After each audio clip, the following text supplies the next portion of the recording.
I'm a 32-year-old guy, and up until recently, I never really thought twice about locking my front door during the day. It wasn't out of laziness or forgetfulness, I just never needed to. I live in a quiet neighborhood, and growing up in a big family where people came and went as they pleased, locking the door seemed unnecessary. In my family, privacy wasn't a thing. I grew up in a household where people barged into rooms without knocking, flipped through personal belongings like they were magazines in a waiting room, and invited themselves over without warning. It was just how things were. No boundaries, no personal space, no concept of knocking before entering. I moved out at 25 and got my own place. You'd think that would be enough to establish some distance, but not with my family. The moment they found out I lived alone, my apartment became an extension of their own homes. My mother, aunts, uncles, and cousins all felt free to drop by unannounced. They'd walk in like they owned the place, commenting on everything from my furniture to my fridge contents. Every visit was a performance review of my life. My job, my relationship status, my home, everything was fair game for criticism. My younger brother was their favorite comparison tool. He's married, has 2 kids, and owns a house. In their eyes, that made him the successful one. Meanwhile, I was the bachelor still playing house. It didn't matter that I had a stable career, paid all my bills on time, and was actually happy. To them, I was still falling behind.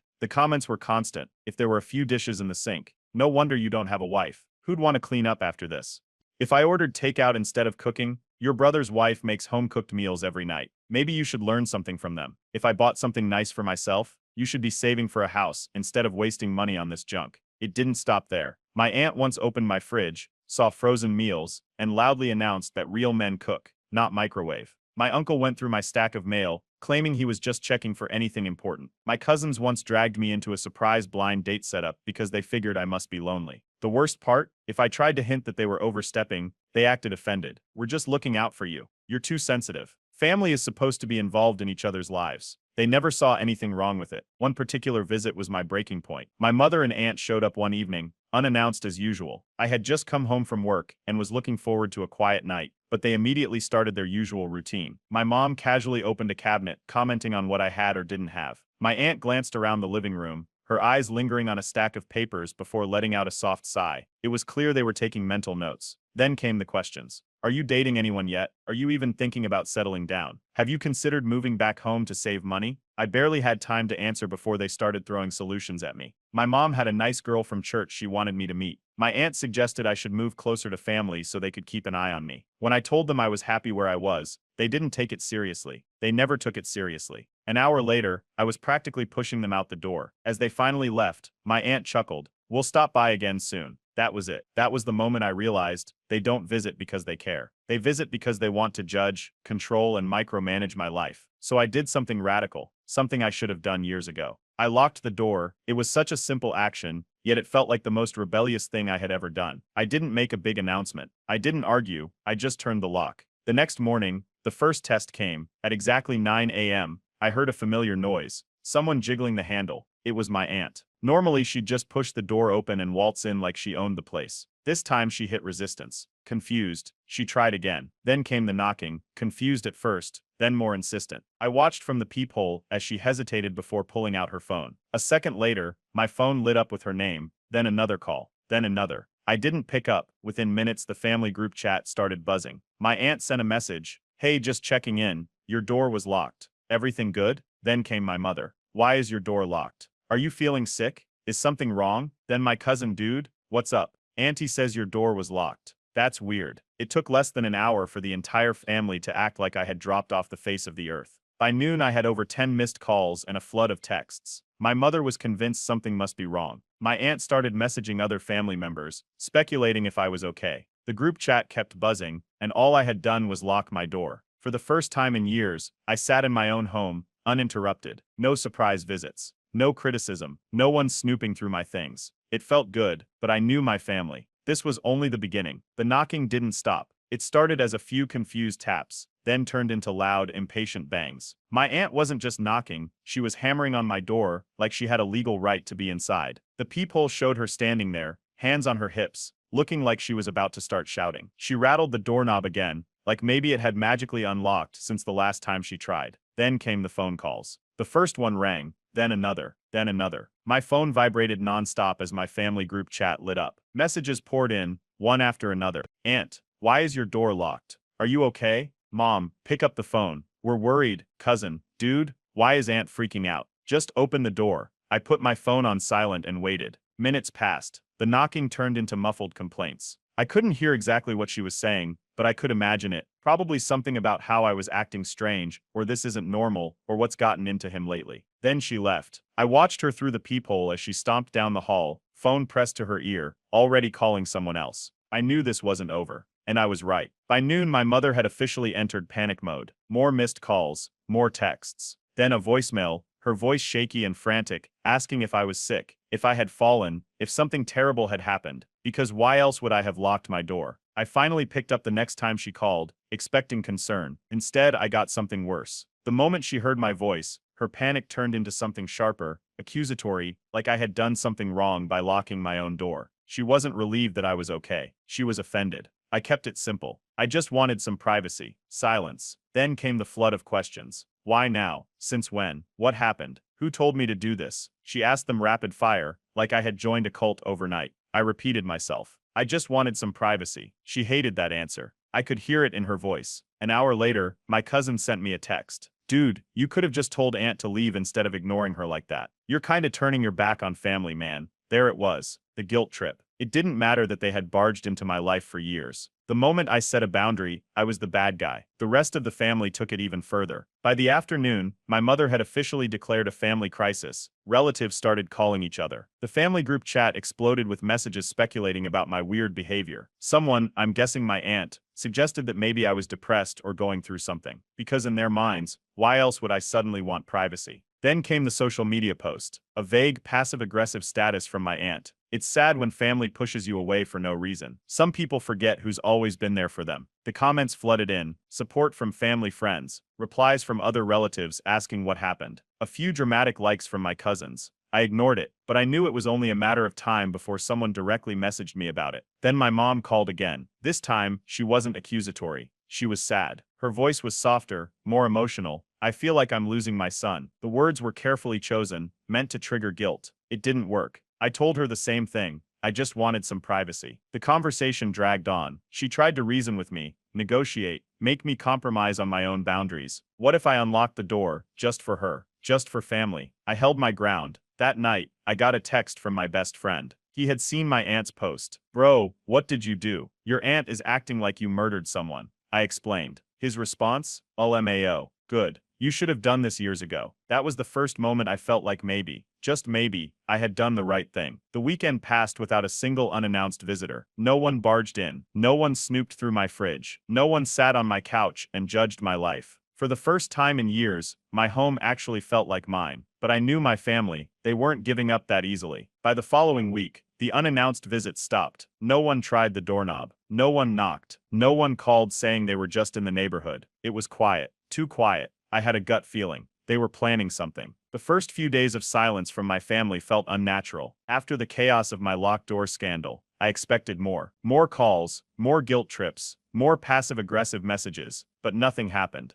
It was too quiet. Then early one morning, I woke up to a sound that made my stomach drop. The unmistakable click of a key being inserted into my front door. I shot out of bed. Footsteps. A slight rattle as the key turned. The lock held. I reached the door in seconds, yanked it open, and there she was. My mother, standing there, holding a key, eyes wide like she had just been caught robbing a bank. She had a look on her face like I was the one in the wrong. She didn't flinch, didn't apologize, just stood there with an overly casual expression. She tried playing it off, just checking in, just making sure I was okay. Because apparently ignoring a dozen missed calls and texts from overbearing relatives was now a sign of medical distress. I barely listened. My focus was on the key, my key. Without a word, I held out my hand. She hesitated. Then, realizing I wasn't moving until she handed it over, she slowly placed it in my palm. I didn't wait. I stepped back inside, locked the door in front of her, and walked away. Seconds later, my phone started buzzing. The family group chat had exploded. Mom, I can't believe what just happened. Aunt, he took your key? That's so disrespectful. Cousin, dude, what's wrong with you? She's your MOM. They acted like I had ripped the key from her hands and thrown it into a fire. I didn't reply. Then a private message. My mom, I'm sorry if I overreacted, but we wouldn't have to do this if you let us visit. Not a real apology. Just another way of saying this is your fault. I put my phone down. A few hours later, another surprise. A private text from my dad. I get it. Do what makes you comfortable. That was it. No pressure. No guilt. just understanding. It caught me off guard. My dad usually stayed out of family drama. I expected silence from him at best, or a weak attempt at keeping the peace. But this felt like actual support. That settled it. I changed the locks, not just because of my mom, but because I had no idea who else had a copy. I didn't announce it. I didn't tell anyone. I just swapped the locks and went about my day. A few nights later, I found out exactly who else thought they had free access to my home.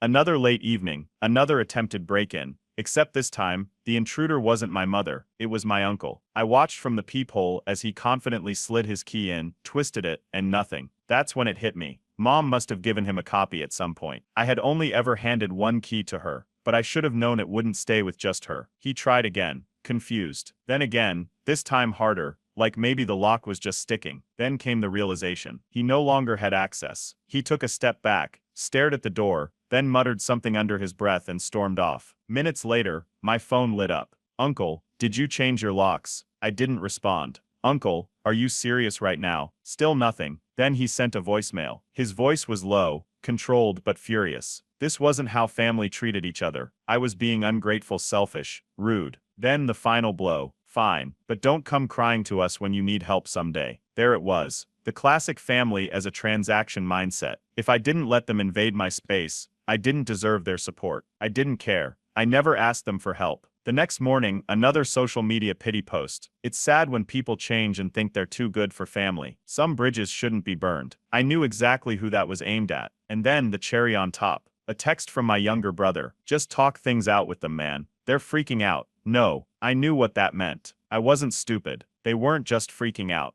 They were planning something. And my gut was right. Because hours later, a final message came through from my cousin. "You should come to dinner this weekend. Everyone wants to talk." I knew exactly what that meant. This wasn't dinner. This was an intervention. The dinner invitation came with a friendly tone. Just a family dinner. No drama. Everyone just wants to clear the air. My cousin was the one who sent it, acting like this was some casual get-together. No mention of the constant harassment. No mention of the spare key incident. No mention of my uncle's failed break-in attempt. I knew exactly what this was, but I went anyway. Not because I thought this would be an honest conversation. Not because I believed they actually wanted to make peace. I went because I wanted to see exactly what they had planned. I pulled up to my aunt's house and walked inside. The first red flag, silence. Normally, these family dinners were loud. People talking over each other, cousins laughing, plates clinking in the kitchen. This time, nothing. My mom was waiting near the entrance, smiling too much. My aunt sat stiffly on the couch, arms crossed, jaw tight. The cousins were standing around like they had been instructed to act casual. Then I saw the setup. My family was already seated, spaced just far enough apart to make it clear this wasn't just a casual dinner. My uncle leaned forward, my mother sat stiffly, and my aunt looked prepared to deliver a speech. This wasn't just a conversation, it was an ambush. Not a single plate of food in sight. This wasn't dinner, this was an intervention. Before I could turn around and walk out, my uncle started talking, loud, confident, as if he was the spokesperson for the whole family. "We're worried about you." That was his opening line. He went on about how locking myself away wasn't normal, how families shouldn't be like this, how they just wanted to help. I didn't sit down. I just stood there waiting. Then my mother jumped in. "This isn't like you." She started listing all the ways I had changed, how I used to be so involved, so close with family, how I was pushing everyone away. My aunt was next. "You're being selfish." She brought up how much it hurt them that I was shutting them out, how they had always been there for me, how I was acting paranoid by changing my locks. The whole thing was rehearsed, a carefully planned guilt trip disguised as concern.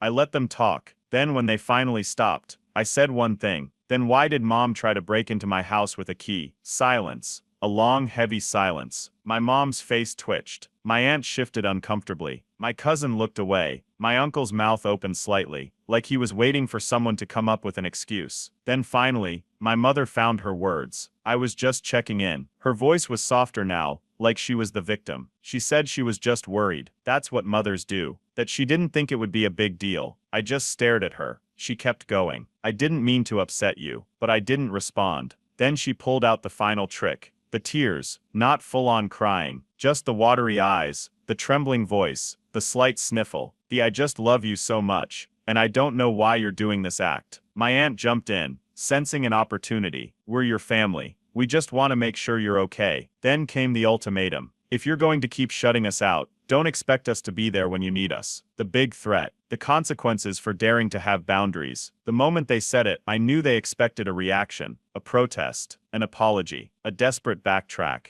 Instead, I shrugged. Okay. Then I grabbed my coat and walked out. They weren't expecting that. As I left, I heard my aunt gasp. My mom made a strangled noise, like she wanted to say something, but nothing came out. My cousin muttered something under his breath. No one followed me. The moment I got into my car, my phone blew up. Mom, wait, where are you going? Aunt, you're being dramatic. Come back inside. Cousin, dude, at least talk to mom. I put my phone on silent. The messages kept coming. Calls, voicemails, more texts. Then, at exactly midnight, my aunt sent the final message. Fine, if this is what you want, don't expect us to keep reaching out. The final guilt trip. The we're done message. Except I knew better. They weren't done. They were just changing tactics. After I walked out of the so-called family dinner, the silence began. No calls, no texts, no sudden knocks at my door. For the first time in years, my family had completely backed off. It wasn't because they had suddenly decided to respect my boundaries. No, this was a punishment tactic. The silent treatment, a classic move in my family. If you don't fall in line, they freeze you out until you come crawling back. Days passed. Then a week. The family group chat, which used to be flooded with updates, was now quiet, at least for me. I was still in it, but no one tagged me. No one responded to anything I sent.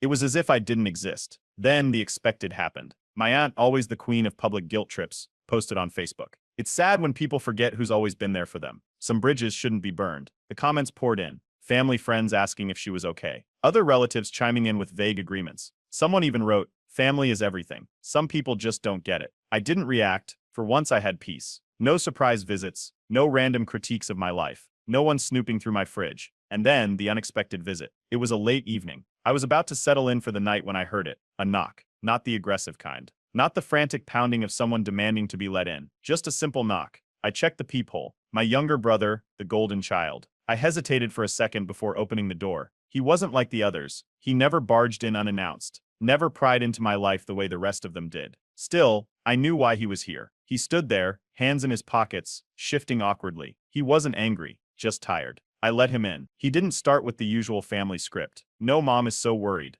No, you're being selfish. He just sat down inside. He said he understood. He admitted the constant unannounced visits, the non-stop family expectations, the guilt trips. It was exhausting. He said he had always gone along with it, because that's just how it was. But now, seeing me push back, he wasn't so sure anymore. Then the guilt trip. He leaned back and sighed, saying mom is really sad. Can't you just let them visit sometimes? I kept my voice calm. Boundaries aren't personal attacks. That was when the shift happened. He sat there for a moment, quiet, then finally admitted something I never thought he would. He felt smothered too. Not in the same way I did. He was the good son, the one who did everything right, the one who never said no. But even he was starting to feel trapped. He wasn't sure if he wanted to be the family's perfect son anymore. It wasn't much, but it was the first real conversation I'd had with any of them in years. By the time he left, we had come to a temporary truce. He didn't agree with everything I was doing, but he also didn't try to change my mind. I agreed to meet mom for coffee, on neutral ground. No house visits, no ambushes, just a conversation. The next afternoon, I met her at a small cafe. The moment I walked in, I could tell she was trying. She was polite, smiling too much but not forcing it. No immediate lectures, no passive-aggressive remarks.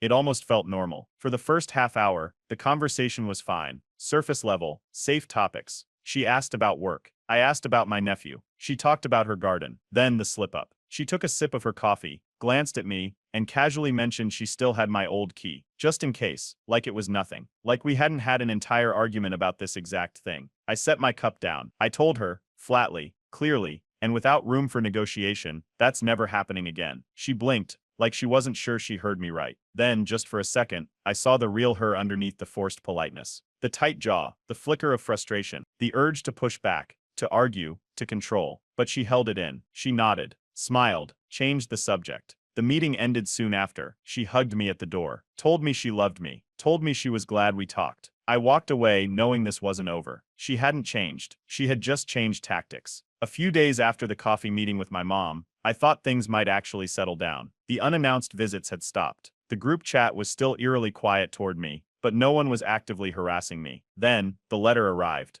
It was handwritten, thick, expensive-looking paper, my name in cursive on the envelope. No return address. I didn't even have to open it to know who sent it. Inside, it was exactly what I expected. Emotional manipulation wrapped in nostalgia. The letter went on about family being everything, about how life is too short for grudges, about how shutting people out only leads to regret. Then came the real kicker. An old photo album, carefully tucked inside. Childhood pictures. Me with my cousins. Me at family gatherings. Me as a kid laughing with my mom. A clear message. Look at what you're throwing away. I flipped through it, skimming past birthday parties, vacations, blurry Christmas mornings. Then I reached the last page. A handwritten note, scrawled in my aunt's dramatic cursive. You were happiest when you let us in. I closed the album. This wasn't an attempt to fix anything. This wasn't about understanding me or respecting my space. This was about control. I wasn't playing the game, so they were changing tactics. I set the letter aside and forgot about it. Until I saw the group chat. Aunt just sent OP a little reminder of who truly loves him. She wasn't subtle. Other relatives chimed in. Heart emojis. A few so sweet messages. Someone even commented, I hope he finally understands how much we care. I could have ignored it, let it slide, pretended I didn't see it. Instead, I sent a single message. Me,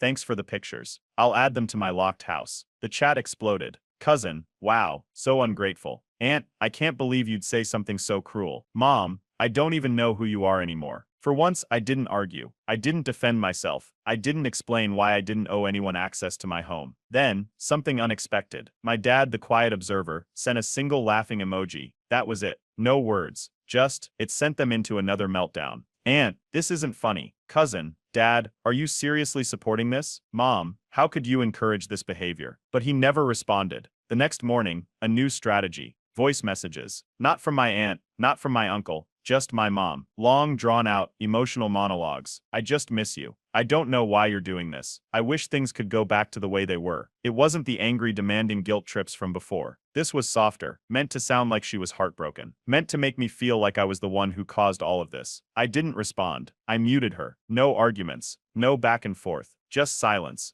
Hours passed. Then a full day. Then, finally the surrender. A single text from my cousin. Fine, we'll stop coming over. Happy now. I read it twice, then once more, just to make sure I wasn't imagining it. That was it. No grand speech, no final plea, just acceptance. For the first time in years, my home felt like mine. No surprise visits, no relatives snooping through my things, no constant stress, just peace. For a while things were quiet. No more unannounced visits, no more passive-aggressive texts, no more family group chat meltdowns. Then the emergency call. It was my mom. Her voice sounded off. Breathless, panicked. She said there was a family emergency and I needed to come over immediately. I didn't hesitate. Despite everything, the word emergency still carried weight. If something had actually happened, if someone was hurt, I wasn't about to ignore it. I grabbed my keys and drove over. When I arrived, I knew immediately that I had been played. Everyone was fine. No ambulance, no panic, no real emergency. Just my mom, my aunt, a few cousins, and my uncle sitting in the living room,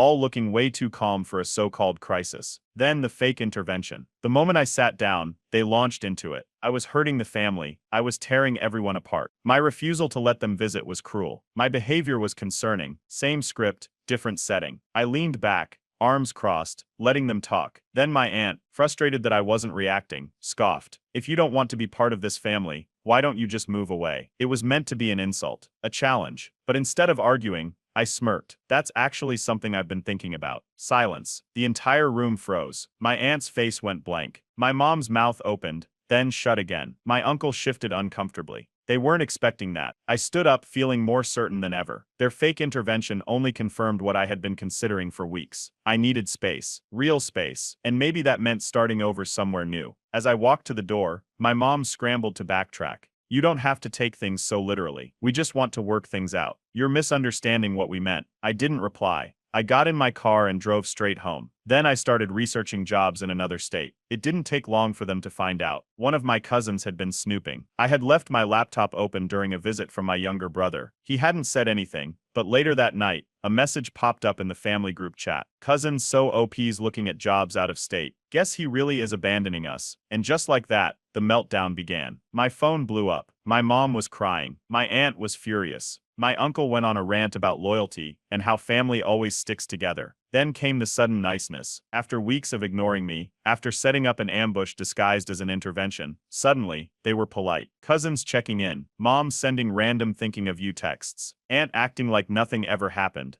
It was so blatantly fake that I almost laughed. Then the final desperate move. My aunt suggested we find a compromise. Maybe I could set certain days for family visits. That way they wouldn't have to worry about losing touch. It was clear what she really meant. She wanted to reestablish control. But I wasn't playing that game. That was it. That was the final straw. I shut it down immediately. You don't get to negotiate my boundaries. The family meltdown hit its peak. My uncle snapped. Then don't come crying to us when you're alone. And that's when something unexpected happened. My dad laughed. Loud, genuine, amused. Everyone turned to stare at him. He leaned back, arms crossed, shaking his head. You guys really don't get it, do you? No one spoke. For the first time they looked uncertain. Like for the first time they realized they weren't in control anymore. And they hated it. The job offer came in faster than I expected. A position in another state, better pay, better benefits. A fresh start. I accepted it immediately. For the first time in my life, I was making a decision without considering how my family would react. No guilt, no second guessing, just a choice that benefited me. I kept it quiet at first. No announcements, no dramatic reveals, just silent preparations, packing, paperwork,